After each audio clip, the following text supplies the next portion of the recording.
15వ తేదీ నుంచి 26వ తేదీ వరకు జరిగే సరస్వతి పుష్కరాల సందర్భంగా విచ్చేయు భక్తులకు అన్ని ఏర్పాట్లు పూర్తయినట్లు రాష్ట్ర దేవాదాయ ధర్మాదాయ శాఖ ప్రిన్సిపల్ సెక్రటరీ శైలజ రామయ్య తెలిపారు.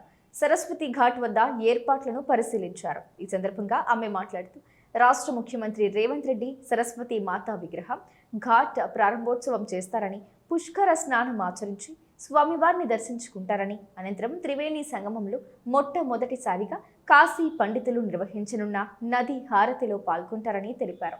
మన రాష్ట్రంలో మొట్టమొదటిసారిగా పెద్ద ఎత్తున పుష్కరాలు నిర్వహిస్తున్నామని, జిల్లా యంత్రాంగం భక్తులకు ఎలాంటి ఇబ్బందులు రాకుండా అన్ని ఏర్పాట్లు చేసినట్లు తెలిపారు. అధికారులు అప్రమత్తంగా ఉండాలని, భక్తుల పట్ల గౌరవంగా వ్యవహరించాలని వారు సూచించారు.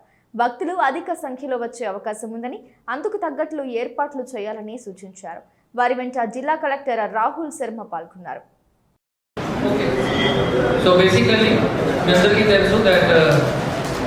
సరస్వతి పుష్కరాలు రేపటి నుంచి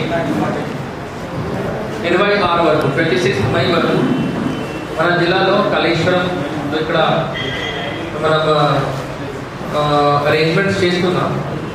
సో ఈ మీటింగ్ తర్వాత I request every one me